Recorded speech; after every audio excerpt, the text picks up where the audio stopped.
From today on, I will be playing Lethality Zed only, and you might be asking yourself why. Well, it's because Phreak had something really interesting to say.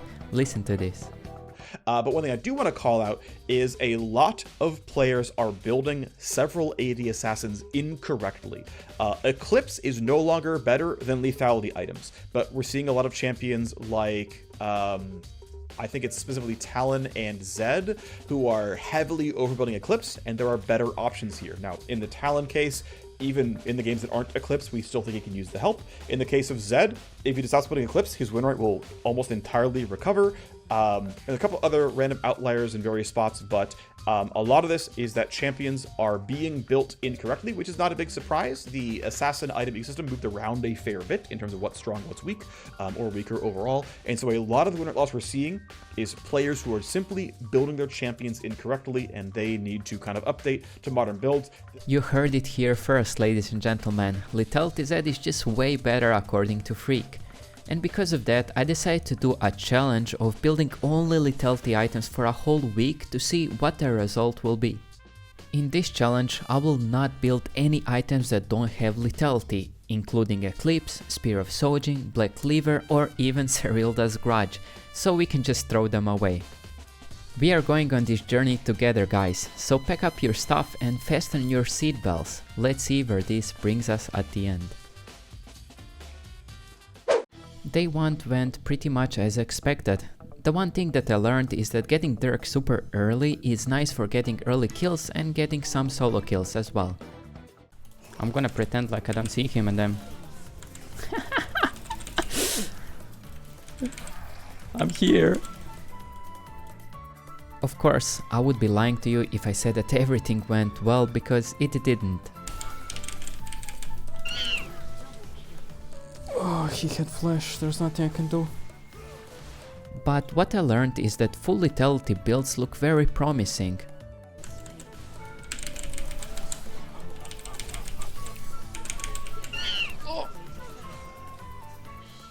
Playing full lethality reminded me of Season 7, I can't lie. So during the stream I had a very interesting monologue. I really wonder, maybe actually Zed should be just played only lethality. I'm not even kidding, but that's what we are trying to do. Because I feel like we got used to, like last 2-3 seasons, we got used so much to those like ability haste items, to armor penetration, that we forgot the roots of Zed, that he's actually assassin, that sometimes all you have to do is press WEQ, auto attack, and you're gonna kill somebody, you know? And then, even though maybe Lethality Zed is just the best playstyle, we refuse to play it because we also forgot how to play it, you know? We forgot the strengths and weaknesses of it.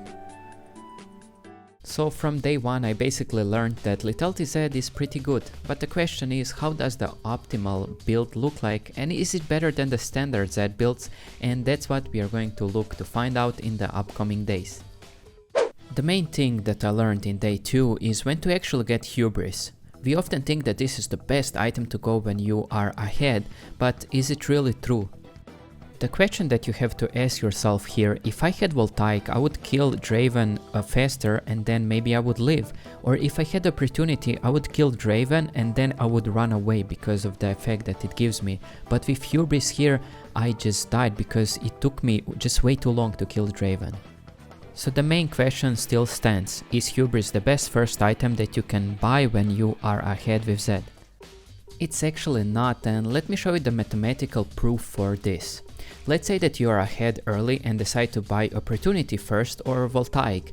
You would snowball even more because you can now solo kill way more people easily with the benefits that those items give you. But what happens when you get Hubris? You see, the item by itself doesn't get you anything, so you can't really solo kill that easily like you could with Opportunity and Voltaic, so the graph will look like this. That's why I realized that building Hubris when you are ahead is actually better as the second item, not first. Because you first need an item that will allow you to snowball your lead even more, then you get Hubris that will help you collect kills and make you a beast later in the game. Nice.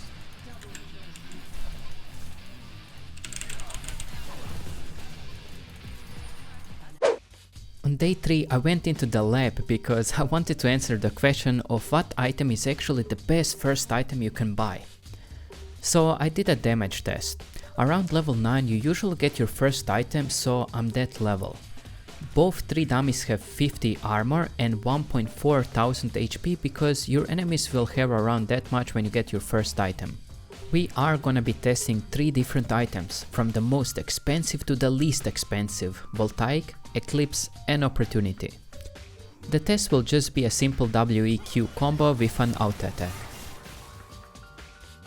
So let's see how much damage Voltaic actually deals. It's the most expensive item, standing at 3000 gold.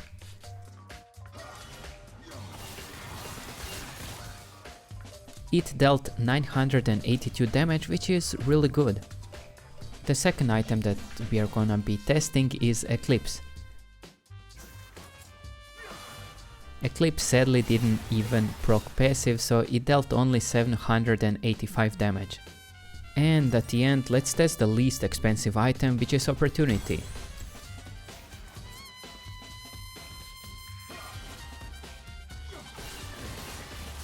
It dealt 949 damage. Basically, it dealt a bit less damage than Voltaic, but from that we can conclude that in terms of dealing damage, Opportunity is the most cost efficient item that you can get as your first item on Zed. But to prove my point from day 2, let's see how much Hubris will deal. It also didn't even proc the passive like Eclipse, and it dealt only 824 damage. With all that gathered knowledge, I was actually surprised at day 3 how much damage can full Lethality Zed deal.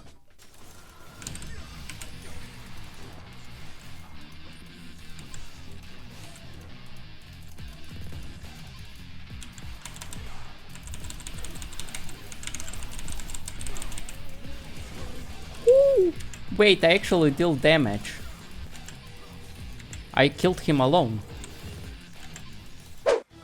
At day 4 I decided to follow everything that I learned so far and go Opportunity first item. Also, when I saw that the game might be a longer game, I decided to buy Hubris. It was the third item, not the second, but it still paid off greatly. This game was so close, and here are some of the highlights.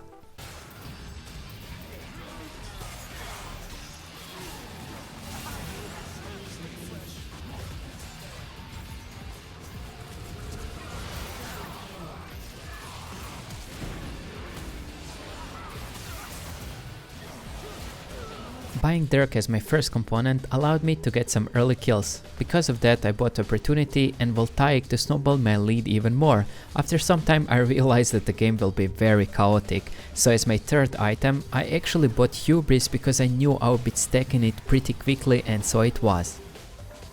Whenever you see a game that's completely chaotic and kills are happening everywhere, feel free to buy Hubris even as your third item.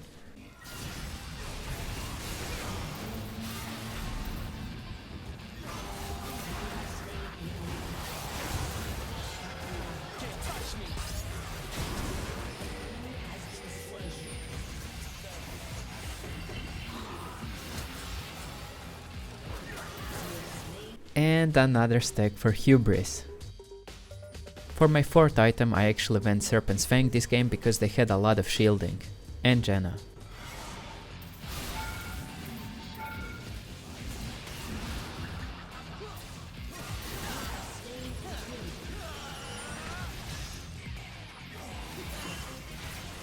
This is what Zed with 29 stacks looks like.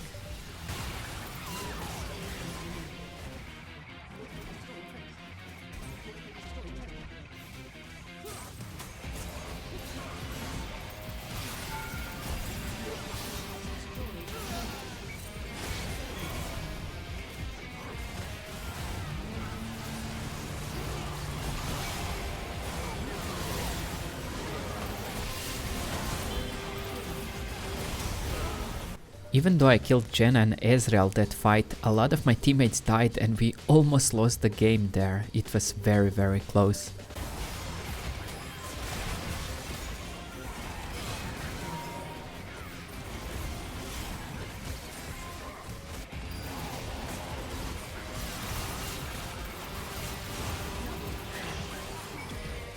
Luckily at that point I had a lot of hubris stacks, so I could swing the game around in our favor at the end.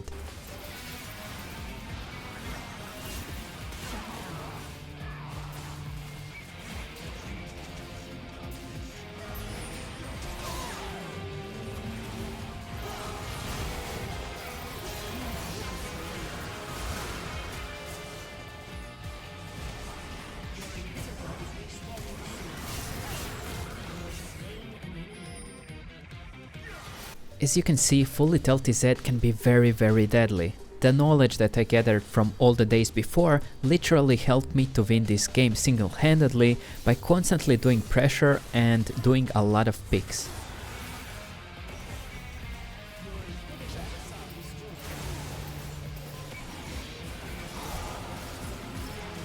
And at the end I just TP'd back to stop Echo from backdooring, while my Ziggs TP'd into their base and backdoored their own Nexus.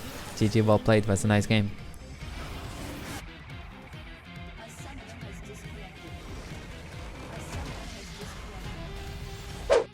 All of these days I'm not building Serylda's Grudge, and yet I'm winning a lot, so I'm like, wait, but how good is that item actually? So I did a damage test. If you saw the last game, the point of Zed is to kill the squishes, never the tanks. They had a Malphite in the team, and yet I never focused him. There is just no point of focusing tanks. And that's why I try to see what my damage will be against champions that have 80 armor. And on my surprise with Hubris that has 0 stacks, I dealt more damage than with Serylda, which is actually crazy.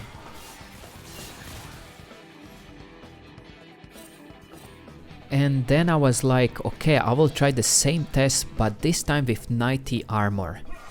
The result was still the same. With all of that I realized that building Serylda 3rd or 4th item is actually a mistake. You will deal a lot less damage.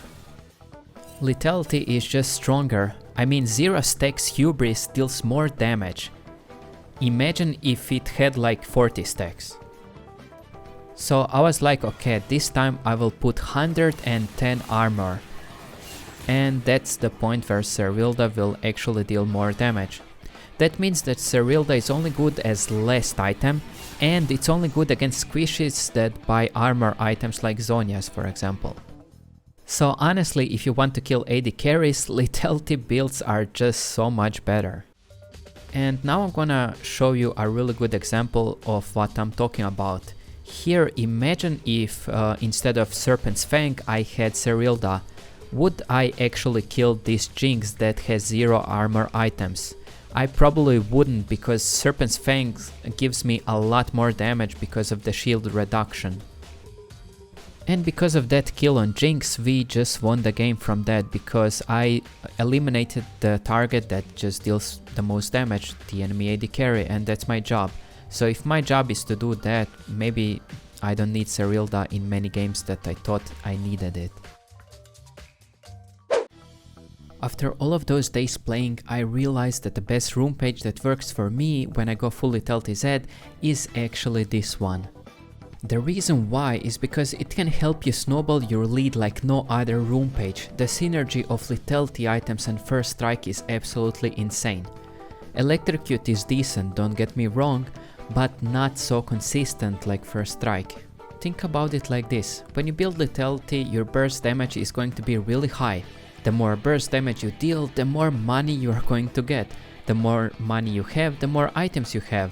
When you buy items, you're getting even more money because of cashback. It's just a crazy snowball strategy.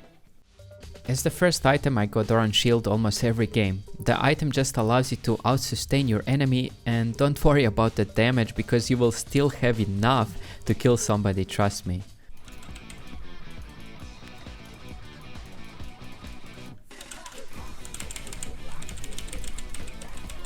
Oh, he... Please, please, please. I got it, I'm not dead. And here it finally is. Day 7, the last day of playing full Lethality Zed. Now I'm finally ready to use the knowledge that I gathered and to channel every strategy that I learned into this one game. Let's see how good Lethality Zed can actually be. Yasuo is just a living stat check in this season, you know. This champion just stat checks you. That's the problem, you know.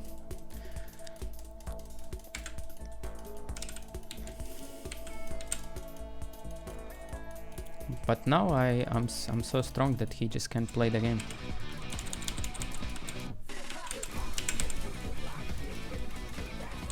Yeah, he can play the game.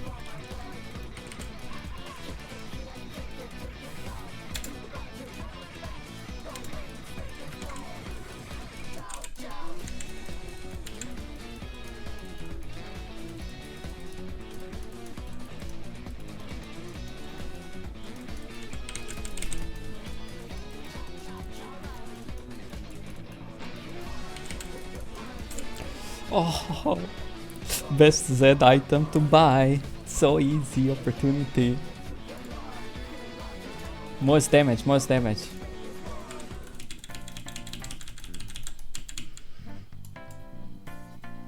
You just stand still. That's how you beat a Yasuo. And then when you get your W,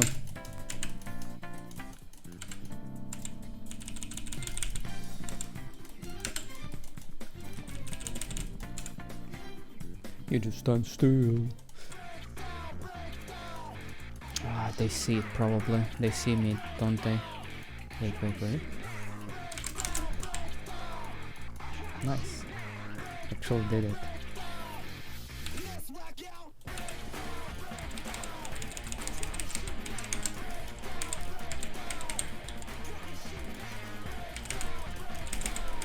You just fart on him and he's dead. Nice.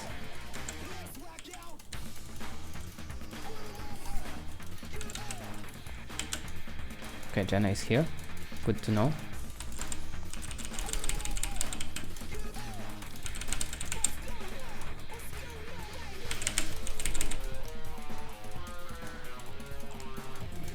Oh, dude, how is there always one enemy more? Like, for example...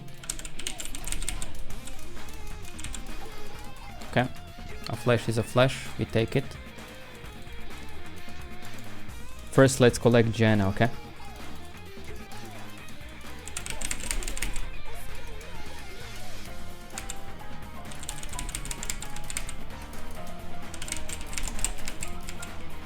Oof, I think he just trolled me a little bit.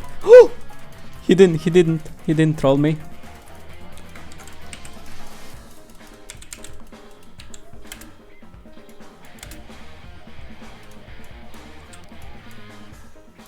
Yeah, this is like 2 kills, this is 2 kills, this is 2 kills.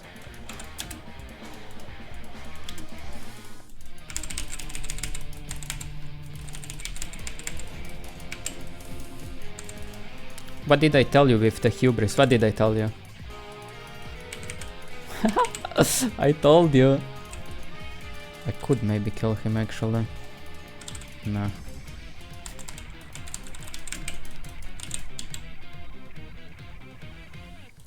You know, you have to stand. It's more satisfying if you just stand still. It's kind of crazy that he even went to 1v1 me there. Live and die by the blade. Live and die by the shadow. Okay, let's kill this guy. What I learned over those 7 days is how strong Lethality Zed can actually be. In the past, I used to worry about like, do I have enough cooldown reduction, do I have enough armor penetration, this and that, but you know, I realized that sometimes all you need is lethality, because your main job is to kill the squishes. So if you play against 3 squishes in a game, a lot of the times just the best build that you can go is full lethality. So try it out, guys. Try to play full Lethality Zed like I did. Challenge yourself. And I hope it works out for you guys as much as it did for me. And that's everything for today. I hope you enjoyed this kind of video, and if you want me to do something like that in the future, feel free to leave a like. See you guys very soon.